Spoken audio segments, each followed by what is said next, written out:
viví unos días en este pabellón. Pero no tenía habitaciones, ¿o sí? Sí, sí.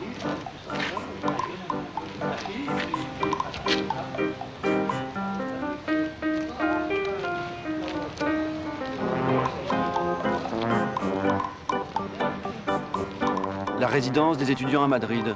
C'est là, au début des années 20, que tout commence pour Luis Buñuel, Salvador Dalí, Federico García Lorca et leur ami José Bello, que tout le monde appelle Pépine. Les idées circulaient alors en liberté et l'on se tenait au courant de toutes les avant-gardes. Pépine Bello, qui a aujourd'hui 89 ans, revient à la résidence avec l'historien de cinéma Agustín Sánchez Vidal.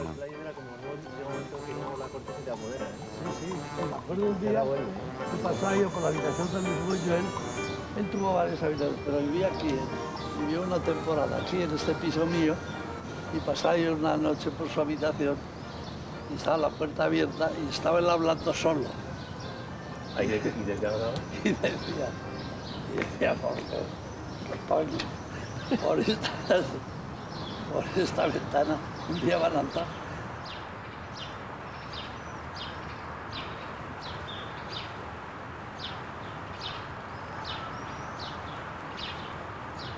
¿Tú te acuerdas más o menos en qué años fueron viniendo a la residencia cada uno de ellos? Sí, sí. Buñuel vino el 18. Dalí me parece que el 22. Parece que Dalí vino el 22. ¿Y Lorca? Y Lorca el 20. El 20. El 20. El primero fue Buñuel, el segundo Lorca Sí, y el tercero el primero Dalí. yo, vamos. Tú estabas ya en la residencia Yo estaba cuando ya en la ellos residencia, llegaron. ¿Y te acuerdas de cómo se constituyó el grupo? ¿Cómo os fuisteis haciendo amigos vosotros cuatro? Fue un poco por mí, que yo fui realmente el que descubrió a Dalí. En este pabellón, Sí. en la planta baja, tenía Dalí la habitación. Y una tarde, cuando llevaba muy pocos días viviendo aquí, tenía la puerta abierta y yo pasé por delante de la habitación. Y tenía la mesa y el suelo lleno de papeles. Y entré. Y dije, ¿qué haces, hijo? Estoy aquí dibujando. Él era muy tímido, muy corto. Y yo estuve viendo los dibujos. Y vi que los dibujos eran fenomenales. Los dibujos eran fenomenales, magníficos. Y se lo dije a los amigos, de oye, el catalán este tiene unos dibujos que da miedo verlos, unos dibujos estupendos. Digo, y de cuadros también he visto alguna cosa pintada y está muy bien. Pues vamos, pues hay que entrar en su habitación. Yo digo, sí, pues nada, decididamente. Y ya irrumpimos. En la habitación de Dalí. Pero es en la habitación de Dalí. Y él aún con su timidez y eso. Pero en fin, como le elogiamos los dibujos y nos gustaron mucho y tal, pues ya se estableció. Se abrió y se... Se abrió ya se estableció un contacto, ya una intimidad, un mutuo aprecio. Y ya, desde eso en adelante. Ya fuisteis amigos todo el grupo. Y ya fuimos inseparables. Cuando llega Buñuel a la residencia, a esa edad, ¿cómo parecía? ¿Qué hacía? ¿De qué se vestía? ¿Cuál era el aspecto de Buñuel cuando tú lo conoces por primera vez y en los primeros tiempos de la residencia? Era el Buñuel boxeador, el Buñuel púgil. Pues muy deportista. Así es que había, aparte de la vista, había una cierta admiración hacia Luis. Y Luis, pues, era eso.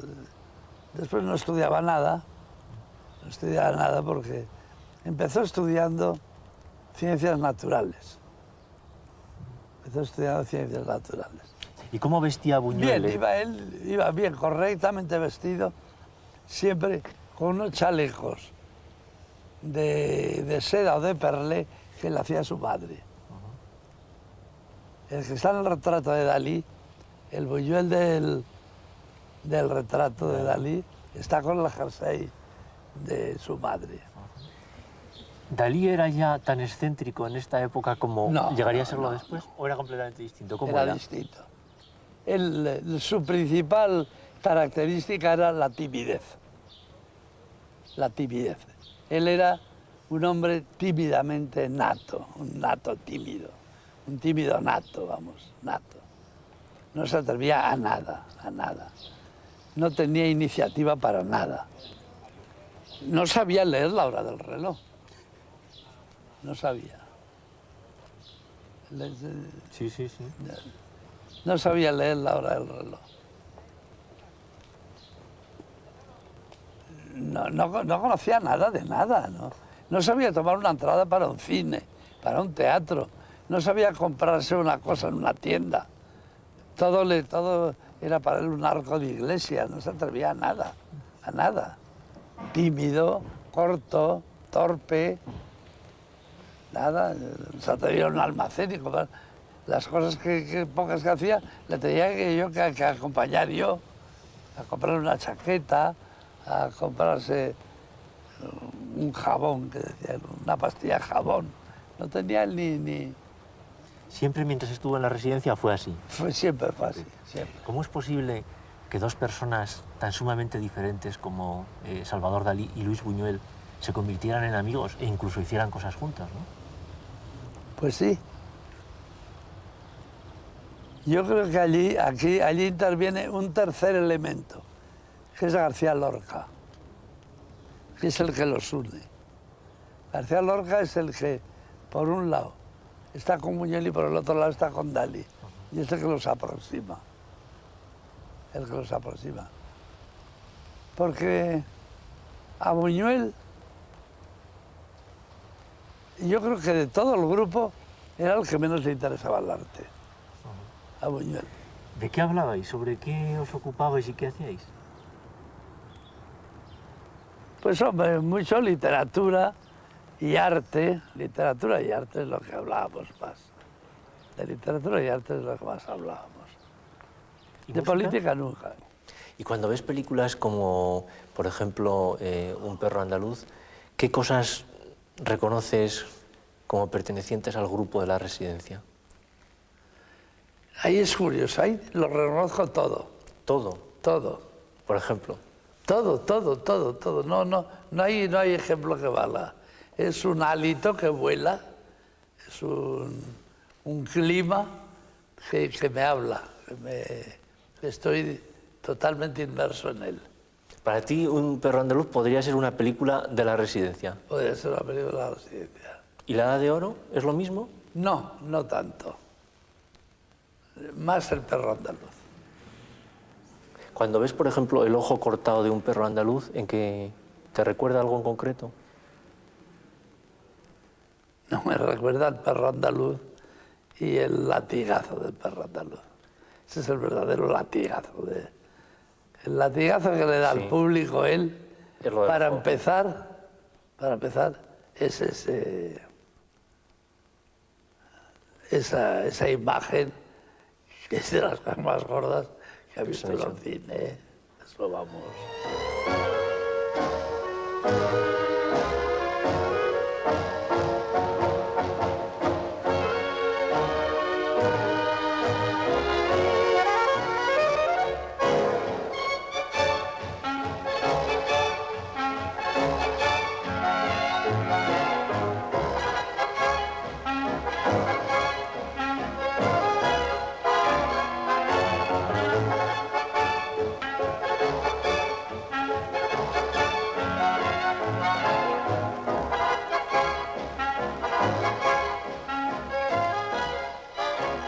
¿Dónde está el genio de Luis Buñuel y de Dalí? ¿Se notaba ya cuando tenían 20 años? Sí, ¿Aquí en la sí. residencia?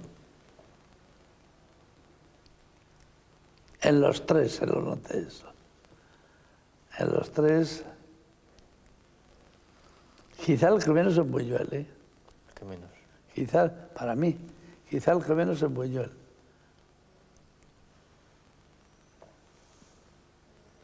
Prometía más lo que iba a ser Federico y Dalí que lo que iba a ser Luis Buñuel. Quizá porque Luis tuvo una maduración más lenta. porque era más lento. Y porque quizá no tardó más en triunfar, no lo sé por ¿No qué. tenía quizá una facultad tan innata como Federico con la escritura y Dalí con la... Quizá Luis tiene que ir aprendiendo las cosas. Y Dalí no tiene que aprender nunca nada de pintura, nunca. Lo sabe todo siempre. Y Federico lo sabe todo siempre. De poesía Federico lo sabe todo. Y la cultura de Federico, que yo siempre lo he puesto por delante como una cosa insólita. Lo sabía todo. Lo sabía todo. De la literatura española y de la literatura mundial. Lo sabía todo. Y Dalí de pintura igual, ¿no? Y de Dalí de pintura lo mismo. Y Buñuel es más lento, es más... ¿no? Y Buñuel se lleva 7 o 8 años a la residencia que no mira para nada al cine. Claro. Tiene que irse a París para que se le abra ese mundo y empieza con el cine.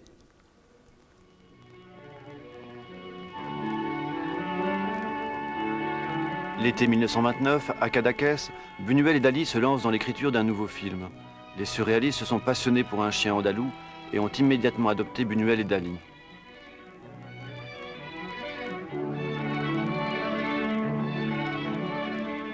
Le vicomte Charles de Noailles et sa femme Marie-Laure, amateurs d'art et passionnés de cinéma, ont décidé de devenir les mécènes de ce nouveau film et, dès novembre 1929, s'engagent par contrat avec Buñuel, qui reçoit ses premiers honoraires.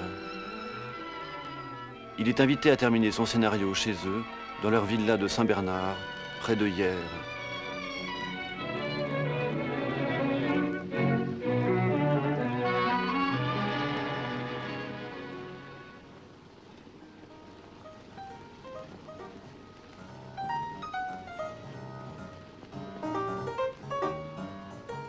Dans la résidence que Mallet Stevens leur a construite sur l'emplacement de l'ancienne abbaye de Saint-Bernard, les Noailles reçoivent luxueusement leurs invités.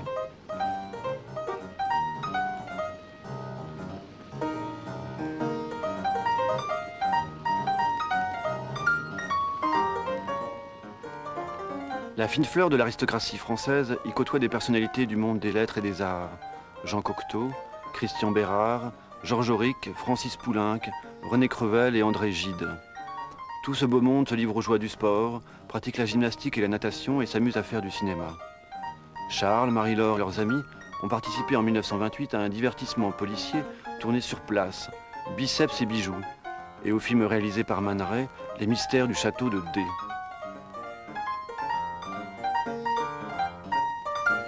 Buñuel y séjourne jusqu'au 20 janvier 1930.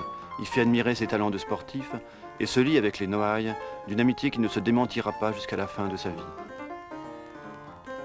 Son découpage terminé, les questions d'argent réglées, le devis définitivement adopté, il sera scrupuleusement respecté, Buñuel rentre à Paris choisir ses interprètes et engager les techniciens. Il écrit très régulièrement aux Noailles pour leur donner des informations sur tout. Les Noailles acceptent ses propositions avec enthousiasme.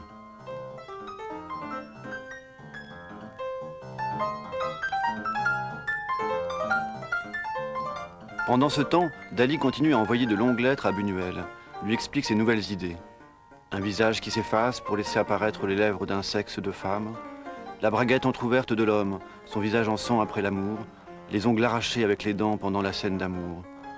Certaines de ces suggestions seront retenues.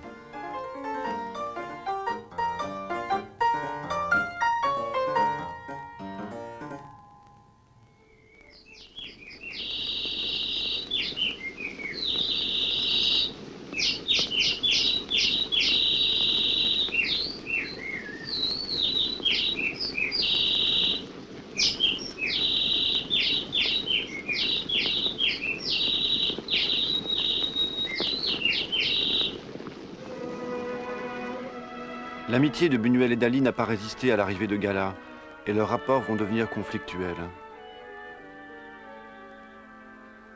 Au stade du scénario, du découpage et encore pendant le tournage, le film s'intitule La Bête andalouse, puis il deviendra À bas la Constitution, avant que Buñuel ne se décide finalement pour L'Âge d'or. Les Noailles continuent à recevoir de longues lettres de Buñuel, pleines de détails sur le choix des acteurs, Gaston Modot, Max Ernst, Lialis. sur ses problèmes pour respecter le plan de travail, sur les économies qu'il parvient à réaliser, sur la future sonorisation. Les extérieurs sont tournés début avril à Cap Créus, près de Cadaqués.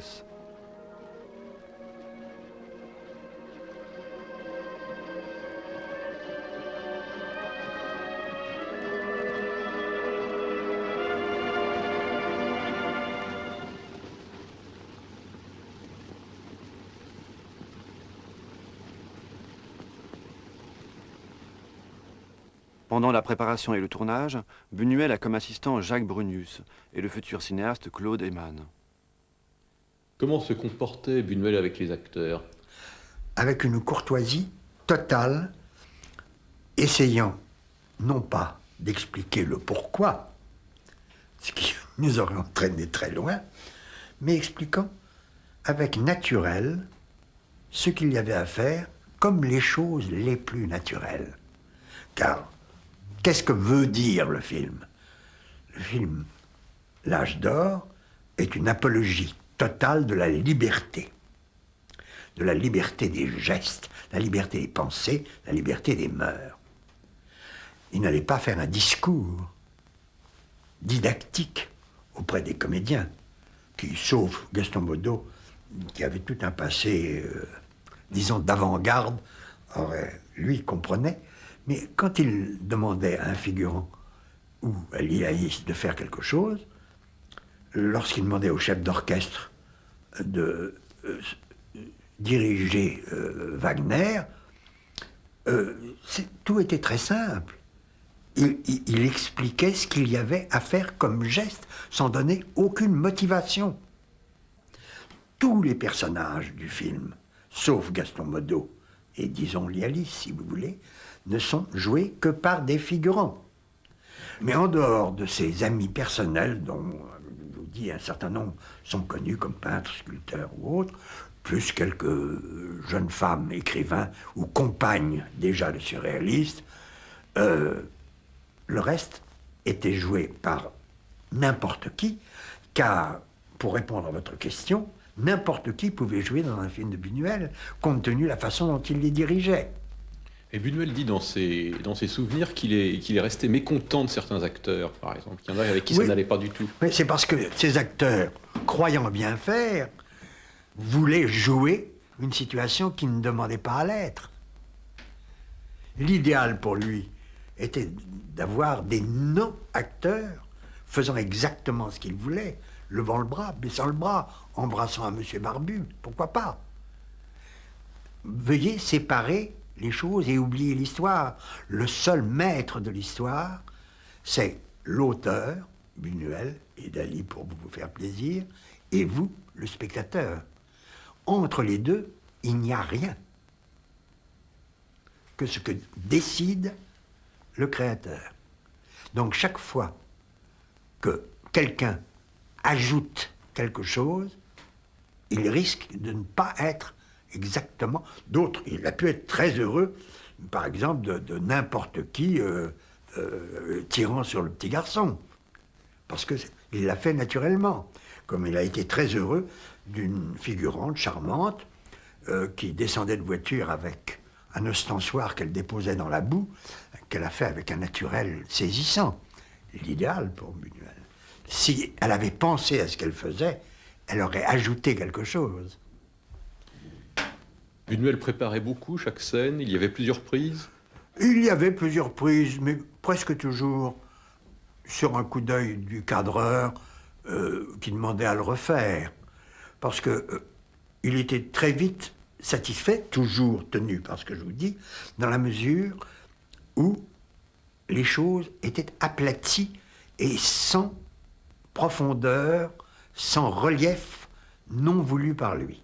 Le relief venait du fait de l'inconscience même de celui qui faisait le geste. L'Âge d'or est un film sonore et parlant. Les Noailles font équiper pour le son la salle de projection de leur hôtel particulier et invitent leurs intimes aux toutes premières représentations. Parmi eux, le prince de Faucigny-Lucinge. Eh bien, la première projection a eu lieu Et c'était un film remarquable, n'est-ce pas? Et nous avons été très bien impressionnés. Ma femme et moi, très bien, très enthousiastes. Mais ça a été présenté à une 50aine de personnes ce soir-là. Et les gens ont fait un peu grise mine, parce qu'il y avait des parties assez effrayantes. Et je me rappelle toujours, j'ai dit à ma femme en sortant, c'est un film merveilleux et remarquable, parce que vraiment il apporte quelque chose qui était vrai, mais, j'aurais un peu peur des réactions d'un public. Le 1er octobre 1930, l'Âge d'Or obtient son visa de censure. Une avant-première a lieu le 22 octobre à 11h15 du matin au cinéma du Panthéon. Les Noailles ont établi eux-mêmes le plan de la salle et invité le tout Paris. Les aristocrates de leurs amis côtoient les personnalités du monde des arts et des lettres. Pablo Picasso, Jean Cocteau, André Gide, Paul Valéry, Drieux-La Rochelle, André Malraux, Darius Milhaud, Karl Dreyer et, naturellement, les surréalistes au grand complet.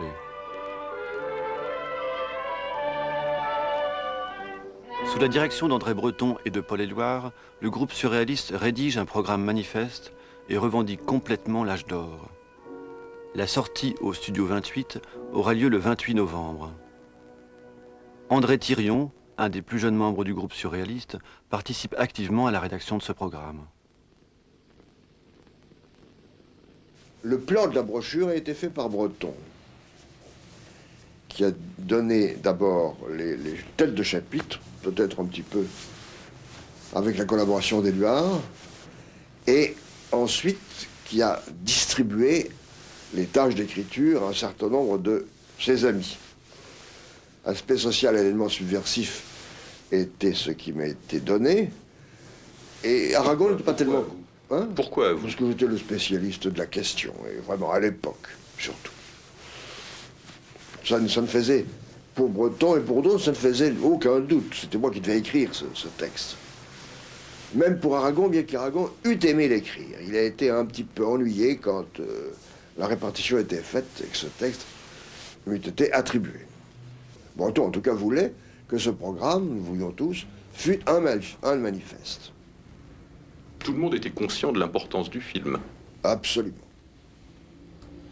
Et cette soirée chez les Noailles, alors vous Eh bien, êtes... quand, alors, à la première du film, j'ai appris que le rôle des Noailles dans ce film, le fait qu'il l'avait entièrement payé, ou presque entièrement payé, et que ce film n'aurait pas existé sans Charles et Marie-Laure de Noailles. Comme d'autres interventions de Charles et Marie-Laure auparavant, pour les éditions surréalistes, pour la publication ou l'achat de tableaux, la publication de livres de poèmes, ça me choquait. Étant donné qu'ils étaient d'abord non seulement des bourgeois, mais des aristocrates, et en plus très riches. Alors que je n'aimais pas cette idée de mécénat. Le mécénat me paraissait quelque chose de réactionnaire et de dangereux. Enfin, c'était fait, c'était fait. Je ne connaissais à l'époque ni Marie-Laure, ni Charles.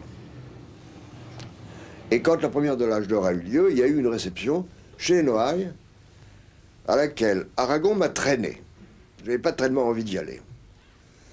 Et quand je suis arrivé place des États-Unis, que j'ai vu le luxe des valets en livrée et en bas, et en bas blanc, et sur chaque marche, j'ai été pris de cette espèce de haut-le-corps. C'était au nom de la lutte des classes, naturellement, et de la pauvre classe ouvrière. Et dans la pièce où il y avait un bar, où on buvait, une réception d'une grande pièce, il y avait un très grand bar, très long, avec tout le personnel des Noailles derrière pour servir d'excellent champagne, d'excellent whisky et d'autres choses de ce genre. J'étais pris de colère. J'ai pensé qu'il fallait manifester notre intransigeance, la mienne en tout cas, par un acte violent. J'ai commencé à prendre des bouteilles, à les envoyer dans le bar, à viser les maîtres d'hôtel, à tout casser. Je n'étais pas à l'époque quelqu'un de commode. Et par conséquent, il y avait un certain respect de cette violence. Et puis je suis parti. Considérer à un moment donné que ça suffisait. Alors que elle n'avait aucun sens, cette violence. C'était, si vous voulez, la revanche un peu imbécile d'un marxiste prolétarien, ou voulant appartenir au prolétariat, contre la bourgeoisie libérale et l'intelligence de la bourgeoisie qui n'était pas partagée d'ailleurs par le dit prolétariat. Au Studio 28, l'âge d'or fait évidemment scandale.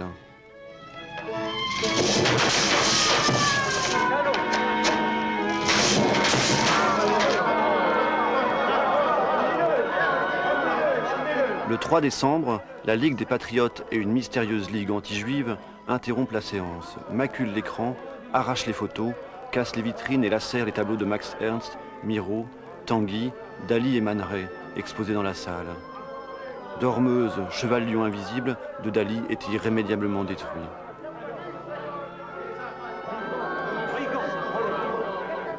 À partir du moment où il y a eu manifestation de la droite et presque contre-manifestation de notre côté, parce que le lendemain ou le surlendemain du saccage, je suis arrivé au Studio 28 avec une bande de jeunes communisants.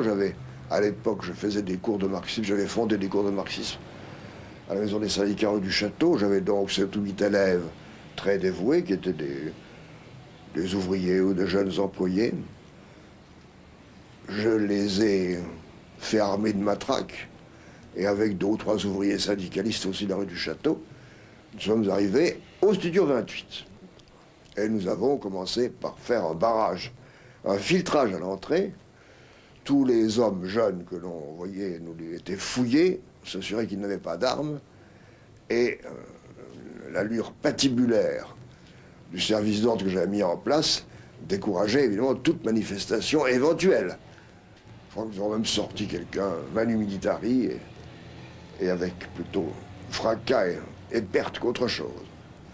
Il est évident que dans ces conditions, un préfet de police a comme première réaction celle d'interdire le film de façon à ce qu'il n'y ait plus de manifestation. Pendant ce temps, Buñuel n'est pas à Paris, mais à Hollywood où il travaille pour la Metro-Goldwyn-Mayer. Le vicomte lui envoie des lettres et des télégrammes affolés. Buñuel cherche à le rassurer, se dit prêt à prendre toutes les responsabilités.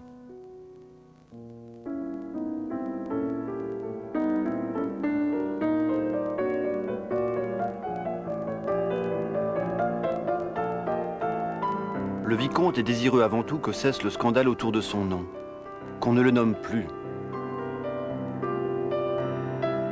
La presse s'en est saisie, on a parlé d'excommunication, ça a été très mauvais pour eux, parce que naturellement, c'est eux qui l'avaient financé notoirement et qui l'avaient sorti. Et Monsieur de Noailles a dû démissionner du Jockey Club. On lui a dit qu'il serait expulsé, rayé du Jockey Club, sinon. La famille a été dans un état, tout leur entourage a été dans un état consternant, n'est-ce pas? Consterné, je veux dire, de consternation très grande à la suite de ça. Et j'ajoute que à ce moment-là, eux qui avaient tant reçu et si généreusement et tant d'amis, comptaient leurs amis. Il y avait des gens qui avaient décidé que d'abord, ils avaient probablement, comme toujours, ils étaient charmants, brillants, recevant une très belle maison, etc. Donc il y avait, comme il existe toujours, des jalousies cachées, alors qu'ils se sont manifestés. Ça a été très pénible pour eux. Ils ont eu une sorte d'ostracisme social qui a duré pendant certainement 2 ans. Il y avait beaucoup de gens qui disaient, oh, les Noailles, c'est un ménage qu'on ne peut pas voir après ça, n'est-ce pas? Le scandale est trop grand. En mars 1932, Buñuel propose au vicomte de Noailles de réaliser un nouveau montage de l'âge d'or pour le présenter à la censure sous un nouveau titre, Dans les eaux glacées du calcul égoïste. Charles de Noailles, en bon catholique, donne son accord à condition qu'on ne montre surtout plus le Christ.